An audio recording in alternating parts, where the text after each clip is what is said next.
Bismillahirrahmanirrahim. Assalamualaikum warahmatullahi wabarakatuh. Sobat-sobat, kita bersama lagi di channel saya dalam dakwah Islam pencerahan. Sobat-sobat, baik yang pro maupun yang kontra terhadap dakwah Islam pencerahan saya, hadis man sana sunatan hasanatan, barang siapa membuat sunnah, kebiasaan yang baru, akan mendapat pahala sebanyak orang yang mengikutinya. Hadis ini dijadikan dalil oleh pelaku, pembela, dan penyebar amalan bid'ah sebagai dalil dari adanya bid'ah hasanah. Dan merupakan penjelasan dari hadis kullu muhdasatin bid'ah, kullu bid'atin dolalah, wa kullu dolalah finnar. Setiap yang baru sesat, dan setiap yang sesat di neraka. Ini disampaikan oleh salah satu ustadz yang tentu saja pendukung adanya bid'ah hasanah. Baca hadis itu mesti keseluruhan. Tidak cukup baca hadis sepotong-sepotong. Karena kalau baca hadis sepotong-sepotong, pemahamannya juga parsial. Apalagi baca hadis potong atau sebagian, lalu menganggap bahwa kalau tidak ikut hadis kecuali yang diketahui itu, maka dianggap kita sudah ingkar kepada Rasul. Belum tentu. Kenapa? Hadis yang disampaikan Rasul ini memang sesuai yang kita maksudkan. Tapi ada hadis lain yang perlu kita ketahui, rupanya bisa menjelaskan hadis yang kita maksudkan. Karena ada yang tren belakangan ini, bahwa kata Nabi, kullu muhdatsatin bid'ah wa kullu bid'atin dhalalah. Bahwa dianggap setiap yang baru adalah bid'ah, setiap bid'ah adalah sesat. Jelas perintah Nabi begitu. Lalu kita ngeyel bahwa ada yang bid'ah hasanah, lalu ada bid'ah sayyi'ah. Padahal Nabi bilang seluruh yang baru itu sesat. Kullu muhdatsatin bid'ah. Wa kullu bid'atin dhalalah. Nanti kalau sambung kullu dhalalatin finnar. Ini satu hadis. Satu hadis Nabi baru. Bahwa kata hadis ini, setiap perkara baru bid'ah. Setiap bid'ah sesat. Tak boleh diikut. Lalu kata kita, bid'ah ini ada dua. Ada hasanah, ada sayyi'ah. Sehingga seakan Rasul bilang semua bid'ah, kita bilang sebagian bid'ah. Berarti ketika kita bilang sebagian, Rasul bilang seluruhan, kita enggak patuh pada Rasul. Ngerti? Kan lain nih. Kata Rasul seluruhnya, kata kita sebagian. Berarti kan enggak sama. Rupanya yang sebagian ini tak sekedar dipahami dari satu hadis. Ada hadis Nabi yang lain. Pernah saya kaji di sini. Hadis contoh satu, man sanna fil islami sunnatan hasanah. Ada tiga pemahaman dari hadis ini. Man sanna fil islami sunnatan hasanatan.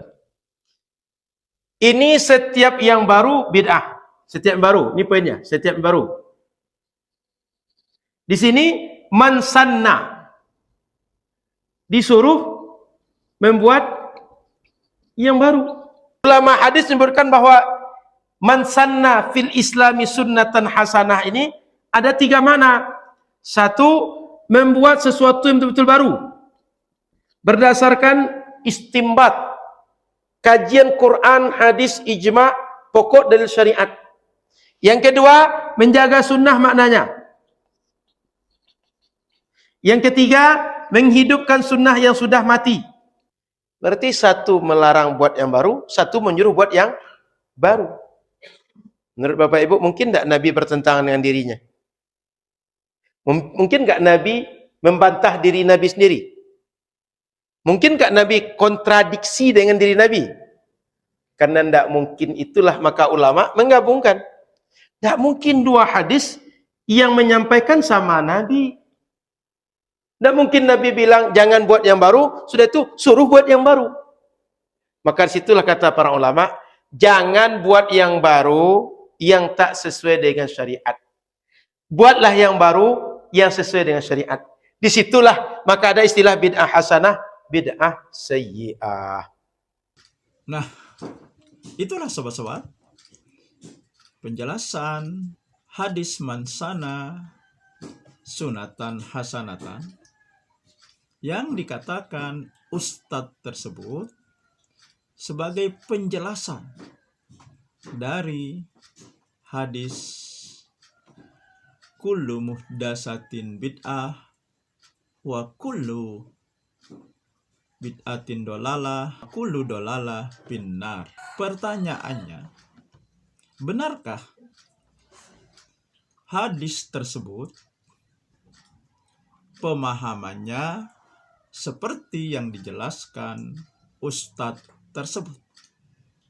Benarkah hadis tersebut merupakan penjelasan dari hadis tentang bahaya bid'ah dan larangan membuat amalan bid'ah? Nah, mari kita cermati hadis tersebut. Hadis man sana sunatan hasanatan, asbabul wurudnya adalah ketika Nabi berkhutbah menyemangati para sahabat untuk bersedekah.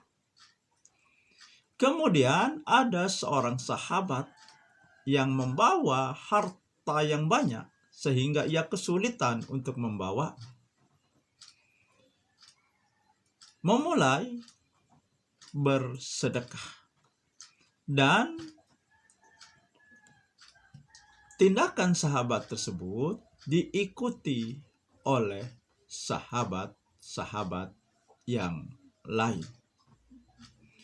Maka Nabi kemudian bersabda,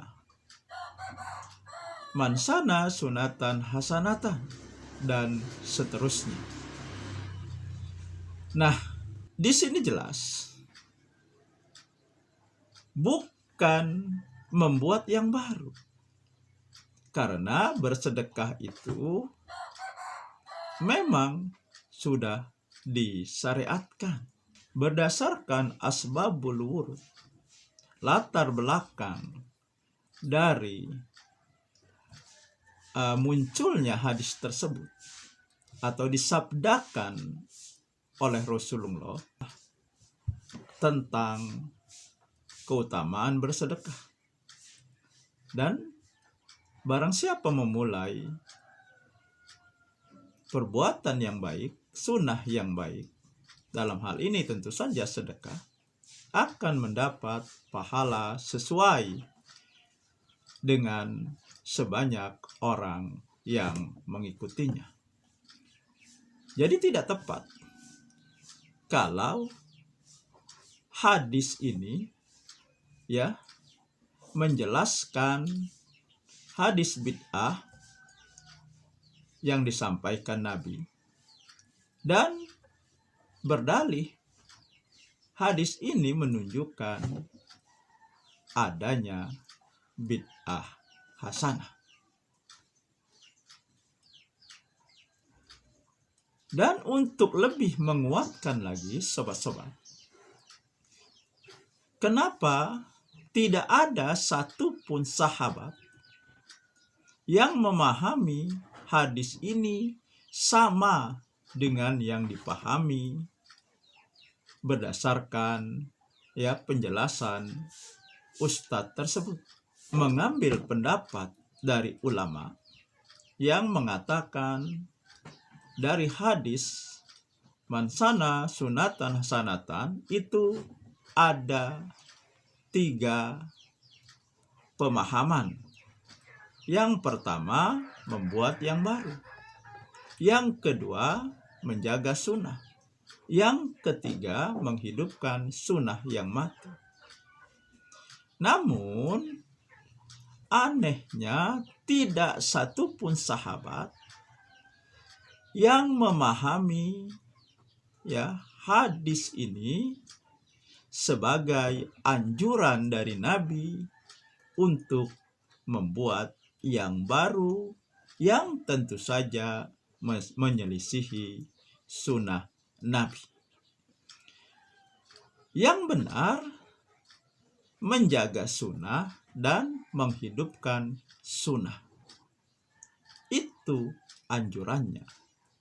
Karena asbabul wurudnya ternyata berawal ketika Nabi berkhutbah dan menyemangati sahabat-sahabatnya untuk bersedekah. Nah, jadi sobat-sobat,